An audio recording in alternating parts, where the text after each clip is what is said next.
Joseph Kabila Kabange wayoboye Repubulika ya Demokarasi ya Kongo yatoboye avuga ibintu byinshi kuri Perezida Tshisekedi ndetse na Kongo yahoze ategeka.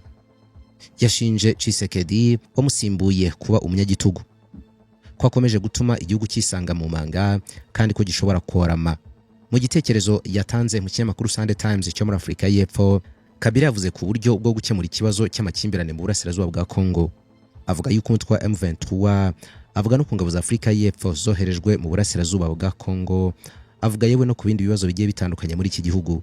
Kabila yavuze yuko mu ntangiriro z'ibihumbi 2019 Afrika n'isi yose babonye bwa mbere mu mateka ihererekanya ry'ubutegetsi rinyuze mu mahoro hagati ya perezida ucyuye igihe ndetse na perezida mushyashya ubwo yari Tshisekedi. Umunsi w'ibirori uregereje, ibintu byose biri ku murongo, gusa hasigaye ikintu kimwe gusa: umwambaro wawe ukeye kandi ukunyuze n'uwabaza guherekeza. Inshuti zawe nazo zirakubaza ahantu zakuri cyangwa cya danje kubera ko zirakwemera uri indorerwamo yabo. Rekeraho rero kwirirwa ubaza umuhisi n'umugenzi ngo nakurangira aho wakura costume nziza, amashati n'inkweto cyangwa indi myenda ukeneye.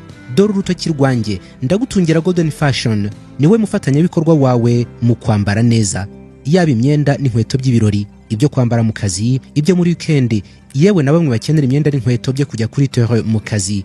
Nababwira iki? Karibu muri Golden Fashion wihitiremo ibikunogeye.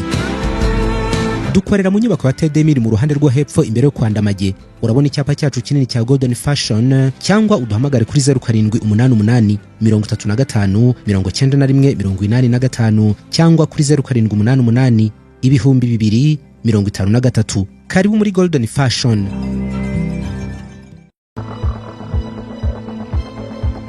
Kabila ati gusa ibyishimo byabaye by'akanya gatoya kubera ko Perezida Tshisekedi yatesheje agaciro amasezerano mu bya politiki yari yemeranyijwe. Kabila yavuze yuko icyo gihe Repubulika ya Demokarasi ya Kongo yazahaye cyane, iva hano habi ijya ahabi kurushaho, kugera naho igihugu gishobora kwisanga mu ntambara ishobora guhungabanya akarere kose. Yakomeje agira ati niba ikibazo n'imizi yacyo bidakemuwe mu buryo bwa nyabwo, imbaraga zo kugikemura zizaba zabaye imfabusa. Kabila yavuze yuko mu kugarura amahoro mu burasirazuba bwa Kongo ari ingenzi gukemura ikibazo cy'imitwe yitwaje intwaro y'imbere mu gihugu n'ifite inkomoko mu mahanga igaragara ku butaka bwa Kongo. Atariko bitandukanye n'iby'ubuyobozi bwa Kinshasa bushaka ko buri wese yemera, ikibazo ntabwo kirangirira ku bikorwa bya M23 gusa, bisobanurwa nabi cyane bikagaragazwa nk'ibikorwa by'umutwe urwanya ubutegetsi ukorera mu kwaha kw'igihugu cy'amahanga runaka, nta kintu kizima urwanira, cyangwa se bikumvikana nkaho ari ukutumvikana hagati y'ibihugu bituranye, ni ukuvuga Kongo n'u Rwanda. Ati ntabwo ari byo. Kabila yavuze yuko ibibazo bya Repubulika ya Demokarasi ya Kongo bitangira mu bihumbi 2021 kandi ko ari urusobe rw'ibindi bintu byinshi byabanje. Yavuzemo ibijyanye n'umutekano ndetse n'ubuzima bw'abaturage, ariko kw'icy'ingenzi kurusha ibindi byose cyo gishingiye kuri politiki. Ati ibi byose birenzwa ingohe rero n'abafatanyabikorwa ba Kongo, yaba ibihugu n'imiryango itandukanye birimo na SADC. Kabila avuga yuko ubuyobozi buriho muri Kongo bwirengagije amasezerano yasinywe hagamije gukemura ikibazo. Atanga urugero ku biganiro byahuje abanyekongo muri hoteli ya Sun City muri Afurika y'Epfo, byaje kurangira habayeho amavugurura mu itegeko nshinga 2006. Yavuze ko ibyo biganiro byagizwemo uruhare na Kurt Masire yahuze ayobora Botswana ndetse na Thabo Mbeki wayoboye Afurika y'Epfo. Ibyo ngo byatumye intambara rimaze igihe ihosha, amahoro araboneka ku buryo igihugu cyabashije gukora amatora inshuro 3 zikurikiranya kandi nta nkomyi, hakabaho ihererekanya ry'ubutegetsi kandi ngo binyuze mu mahoro. Ati ubu rero ayo masezerano yarenzweho, itegeko nshinga n'andi mategeko birirengagizwa. Kuri we ngo 2023 muri Kongo habaye amatora ya nyirarureshwa kubera ko yakozwe hirengagijwe amahame mpuzamahanga n'ibindi byose byagombaga kurebwaho. Abatavuga rumwe n'ubutegetsi baracecekeshwa kugira ngo perezida wa Repubulika uriho wenyine abari ugira ijambo mu gihugu. Ati Tshisekedi uriya mubona yareruye atangaza ashize amanga gahunda yo guhindura itegeko nshinga. Yakomeje agira ati ingaruka zabyo rero n'umurengera murazibona, habaye gusubira inyuma bikomeye cyane muri demokarasi. Ubutegetsi buriho bwacecekesheje uwo ari we wese mu batavuga rumwe nabwo, iterabwoba, itabwa muri yombi rinyuranyije n'amategeko, ubwicanyi hamwe no gusunikira mu buhunzi abanyepolitiki, abanyamakuru, abavuga ari kumvikana barimo n'abayobozi b'amadini, nibyo biranga ubutegetsi bwa Tshisekedi. Bwana Kabila yavuze yuko ngubu igihugu kiri mu madeni menshi cyane mu gihe yari yagabanyijwe mu bihumbi 2010, ariko ngo ubu yongeye kuzamuka bidasanzwe ku buryo biteye kwibaza hazaza hacyo. Yongeyeho ati uburyo ubwo ari bwo bwose bwo gukemura ikibazo hirengagijwe umuzi wacyo, ku isonga hariho imiyoborere mibi y'ubuyobozi bwa Kongo buri uyu munsi, ntibizigera bizana amahoro arambye n'umunsi wa rimwe. Inshuro zitabarika itegeko nshinga n'uburenganzira bwa muntu byarahonyowe, ubwicanyi budasiba gukorerwa abaturage ba Kongo bikozwe n'abapolisi hamwe n'ingabo za Kongo ntibizigera bihagarara kabone niyo ibiganiro byatanga umusaruro hagati ya Kongo n'u Rwanda cyangwa se n'ingabo zigatsinda M23, ariko ubwicanyi bwo n'ubugizi bwa nabi ku baturage bizakomeza. Yagarutse kandi ku ruhare rwa SADC yohereje ingabo zayo mu burasirazuba bwa Kongo, by'umwihariko Afurika y'Epfo yohereza abasirikare benshi kurusha Tanzania na Malawi bo kurwanya M23. Kabila yavuze yuko uyu muryango ukwiriye kuba wigira ku mateka kandi akababaro k'abaturage ba Kongo bahora bataka bagaragaza ko batishimiye imiyoborere y'igihugu cyabo igahabwa agaciro. Yavuze yuko imiyoborere mibi igihugu kirimo izakomeza kukijyana mu manga, yaba mu bibazo bikomeye bishingiye kuri politiki, ku mutekano, ku nzego zidahamye, ku makimbirane ashobora kuvamo intambara n'ibindi.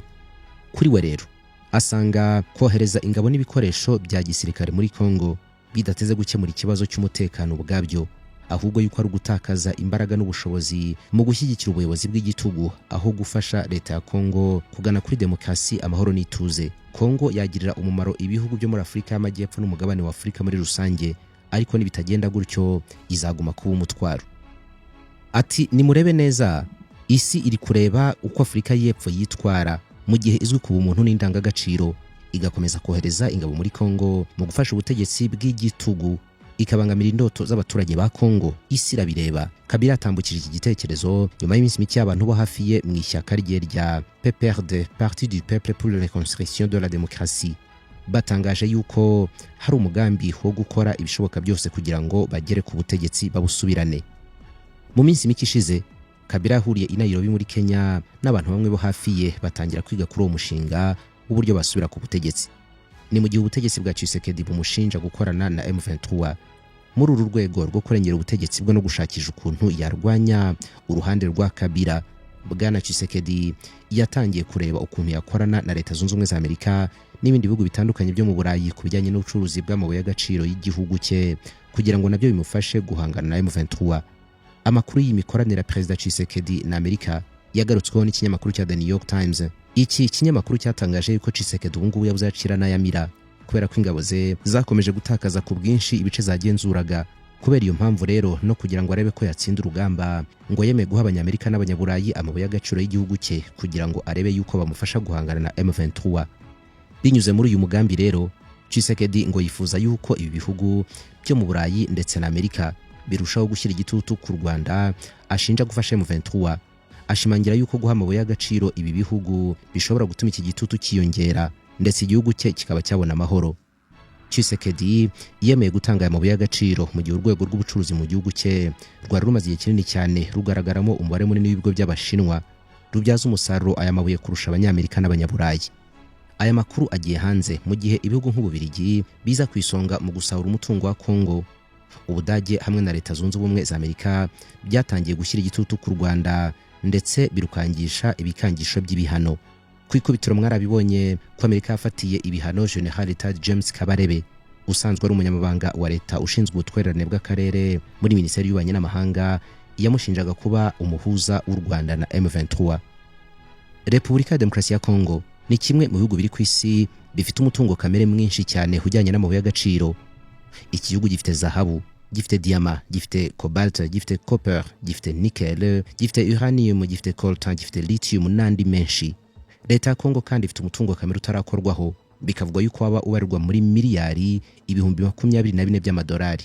Bituma aricyo gihugu cya mbere ku isi gikize hagendewe ku mutungo kamere ukiri munsi y'ubutaka utaratunganywa. Bibarwa yuko 48% bya cobalt yacurujwe ku isi hose muri 2023 yavuye muri Kongo, mu gihe 47% by'ububiko buri ku isi yose bwiribuye ariho iherereye.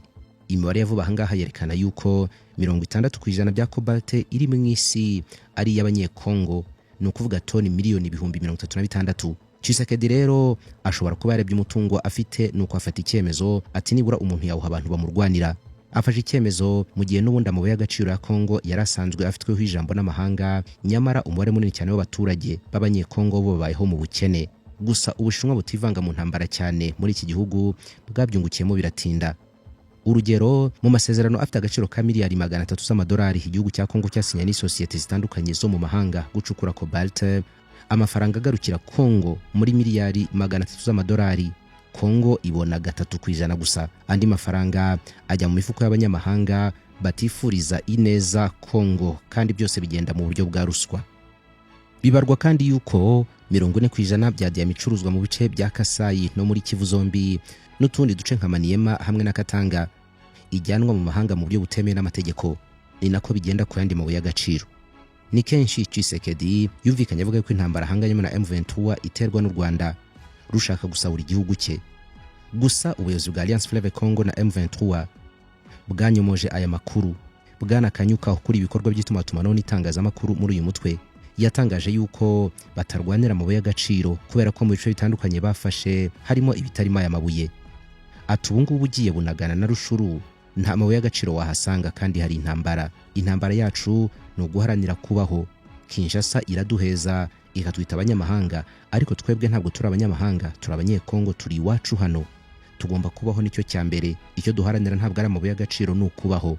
Yagaragaje yuko badaharanira uburenganzira bw'ubwoko bumwe, ko ahubwo baharanira uburenganzira bw'amoko yose. Atanga urugero ko we akomoka muri Kasai, ariko akaba ari muri rihuro rya Alliance Fleuve Congo M23.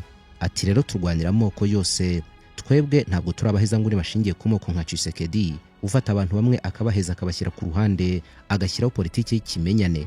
Uyu mutwe uvuga yuko intego yawo atari ugukuraho ubutegetsi bwa Kinshasa, ko ahubwo ari ugusaba kureka kwica abaturage ba Kongo. Ushaka guhahira ku masoko mpuzamahanga nka Amazon, eBay, Apple, Alibaba, Adidas n'andi atandukanye, Iguriro Shopping ni igisubizo. Mu gihe cy'iminsi 14 iwacu muri Iguriro Shopping tuba twakugejejeho ibicuruzwa watumije. Imyaka 8 muri business tumaze kuba inzobere mu kubatumiriza ibicuruzwa muri Amerika, mu Bushinwa, Dubai n'ahandi henshi. Wowe hitamo igicuruzwa ukeneye, wishyure 50% by'agaciro kacyo, ahasiga andi mafaranga uzayishyure cyakugezeho. Kwandikira kuri WhatsApp kuri 0781 81 kandi unasure mobile app yacu yitwa Iguriro Shopping na website yacu yitwa iguriro.com na e2 wanasura office yacu iri hejuru muri Town Center Building munsi ya Centenary House. Karibu sana muri Iguriro Shopping.